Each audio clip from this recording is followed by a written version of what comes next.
Welcome to the official Topic Talk. Please like, share and subscribe. Audio Jungle.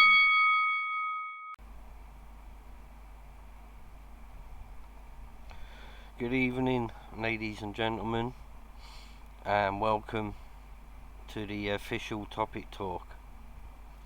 Please like, share and subscribe and hit the notification button so each time I produce a video you'll receive a notification. Well, the life of Queen Elizabeth II, 1926 to 2022. I have to say, good night, ma'am. The Queen dies peacefully, aged 96, after 70 years of remarkable service, leaving Britain and the world in mourning. The Queen has died peacefully, aged 96, marking an end to her historic reign and sparking an outpouring of grief around the world. In a sombre statement, Buckingham Palace today confirmed Her Majesty Elizabeth II, the longest-serving monarch in British history, has passed away, making her son Charles king. Buckingham Palace announced in a statement tonight the Queen died peacefully at Balmoral this afternoon. The King and the Queen consort will remain at Balmoral this evening and will return to London tomorrow. Charles, who will now be known as King Charles III, gave a sombre statement as he led the nation in mourning tonight. The new king said, "The death of my beloved mother, Her Majesty the Queen, is a moment of the greatest sadness for me and all members of my family. We mourn profoundly the passing of a cherished sovereign and a much-loved mother. I know her loss will be deeply felt throughout the country, the realms and the Commonwealth, and by countless people around the world. During this period of mourning and change, my family and I will be comforted and sustained by our knowledge of the respect and deep affection in which the Queen was so widely held." Prime Minister Liz Truss, who was formally appointed by the Queen just 2 days ago, said the Queen's death was a huge shock to the nation and to the world. She added, "God save the King." Tributes have also flooded in from other world leaders who met the Queen during her unwavering service. US President Joe Biden hailed the royal as more than a monarch and said she defined an era. Barack Obama said he and wife Michelle had been awed by the Queen's legacy of tireless, dignified public service, while ex-Prime Minister Boris Johnson said today was the country's saddest day. He added, "She seems so timeless and so wonderful that I am afraid we had come to believe, like children, that she would just go on and on. We grieve for Elizabeth the Great, the longest serving, and in many ways the finest monarch in our history." The UK was immediately plunged into a stage of mourning, with plans for her funeral and a national day of remembrance to be announced in the coming days. Her passing comes after Prince Charles and Prince William raced to be by the Queen's side after doctors confirmed they were concerned for her health. Prior to her death, the monarch was said by Buckingham Palace to be comfortable at Balmoral, where she remained under medical supervision. The tireless monarch also put her sense of duty to the UK first and carried on with engagements just 4 days after the death of her husband of 73 years, Prince Philip, in April 2021. The love felt for her by Brits was clear in June when she celebrated her Platinum Jubilee, marking 70 incredible years on the throne. Her Majesty beamed as royal fans erupted in applause as she entered the balcony at Buckingham Palace to kick off the 4-day bank holiday.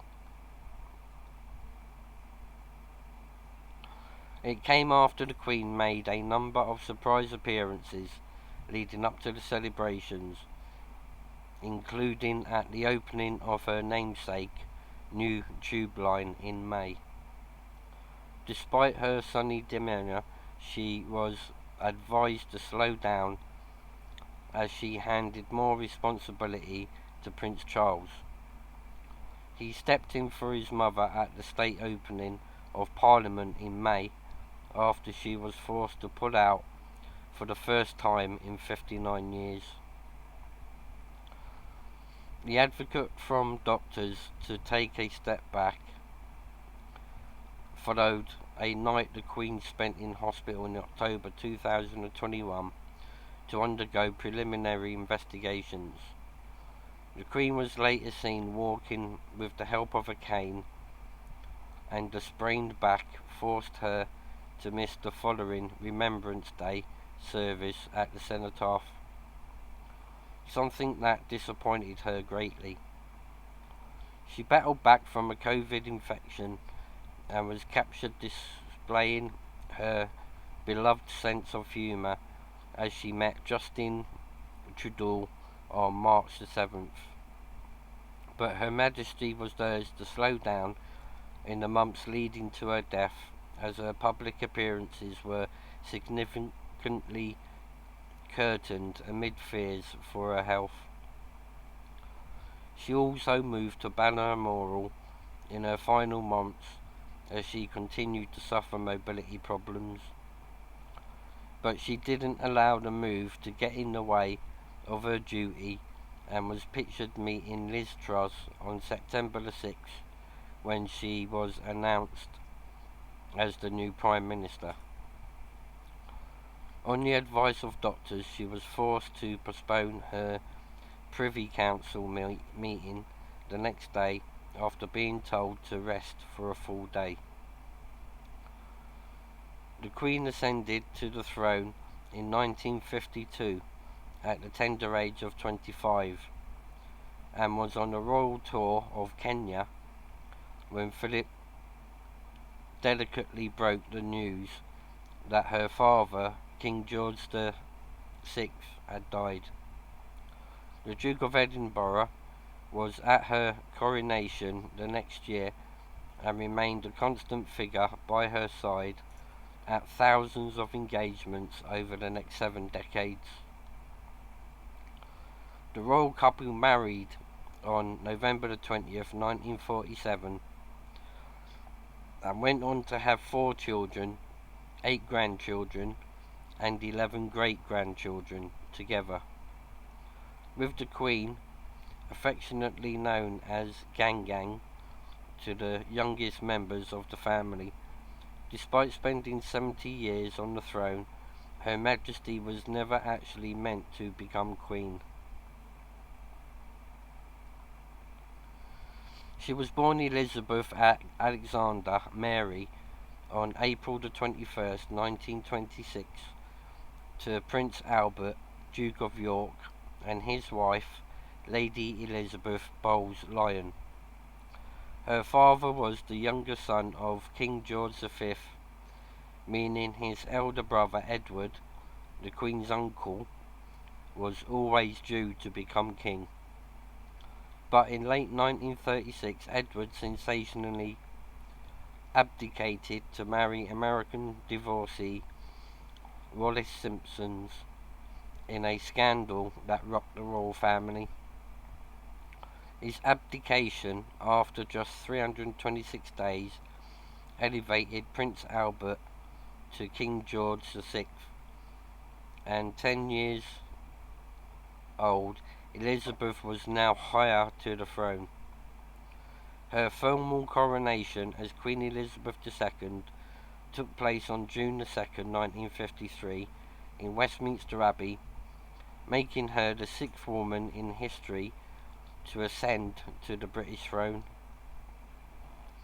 The Queen spent her first 10 years in charge overhauling the stuffy, unapproachable image of the royals that Brits were used to, and transforming them into a more modern and relatable family.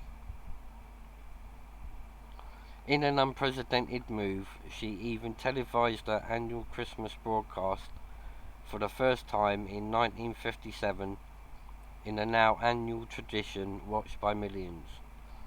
Seen as a shining beacon of hope to punctuate the darkest moments in British history, Her Majesty became the epitome of a true leader thanks to her unwavering strength.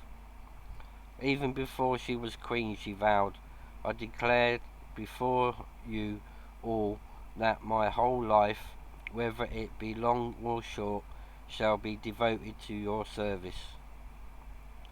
And while she remained true to her word, she let the mast slip a handful of times, endowing her to the nation even more as a royal who was brave enough to show emotion. The Queen was seen looking heartbroken while she visited Aberfan in 1966, where a colliery spoil tip had collapsed, killing 144 people, including 116 children. She also famously shed a tear while attending the decommissioning of her beloved royal yacht Britannia during the ceremony in Portsmouth in 1997 after 22 years of service. But it was in 1992, during her 40th year on the throne, that the Queen stunned the nation by revealing it was not a year she would look back on with undiluted pleasure. The separation of Prince Andrew from the Duke of York, Princess Anne's divorce from Captain Mark Phillips, and Prince Charles' marriage to Princess Diana crumbling left the firm facing its most traumatic year since Edward's abdication. A subsequent Andrew Morton biography on Diana portrayed the royals as uncaring robots who had essentially chucked the people's princess to the wolves. The bombshell, coupled with pictures of the Duke of York's estranged wife, Sarah Ferguson, getting her toes sucked on a yacht, and a fire at Windsor Castle, led to the Queen branding it her Annus horribilis. Cracks that had already started to form in public opinion of the royals were then deepened by the family's reaction to Diana's death in 1997. Many began to see the institution as out of touch, and anger grew as the grieving nation demanded the flag over Buckingham Palace to be flown at half-mast as a mark of respect. Although she ultimately broke royal protocol to ease rising tensions across Britain, it took 5 days for the Queen to address the nation after Diana's death, as she was with Prince Harry and Prince William in Balmoral. In her first live broadcast since the Gulf War in 1991, Her Majesty said, We have all felt these emotions in these last few days. So what I would say to you now, as your Queen, and as a grandmother, I say from the heart. First, I want to pay tribute to Diana, myself. She was an exceptional and gifted human being, in good times and bad. She never lost her capacity to smile and laugh, to inspire others with her warmth and kindness. I admired and respected her for her energy and commitment to others, especially for her devotion to her two boys. Although the reaction was delayed, the Queen had won back the public with her rare show of grief and continued to remain a resolute leader.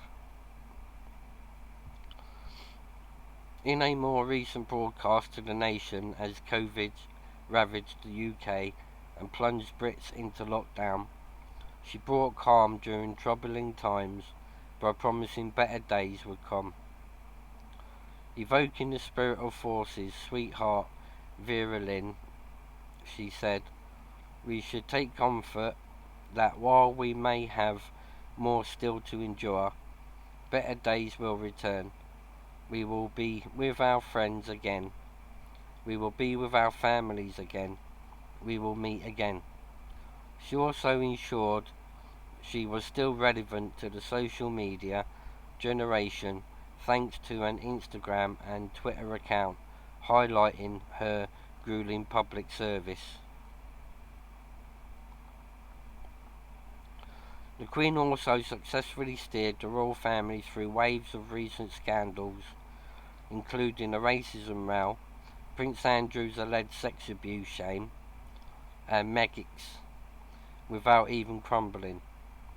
In her final months, she was forced to walk with the use of a cane and pulled out the Commonwealth Day service on March the 14th. But the sparkling wit that endured her to the world was never lost as she made jokes while cutting cakes with swords, and at events close to her heart. Through rumours constantly swirled, she would step aside and let Charles take the throne. Her Majesty always remained a stable presence at the head of the firm. Charles now faces the mammoth task of stepping into his mother's shoes after decades of unwavering service to the country she loved so much.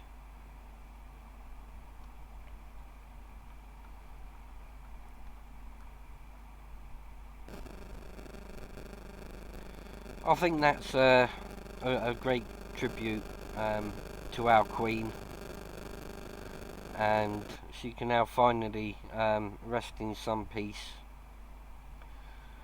knowing Charles will now step in to run the country. Well, I hope you've enjoyed that, people. A mark of respect for the passing of our Queen. I hope you enjoyed that, and tune in again next time.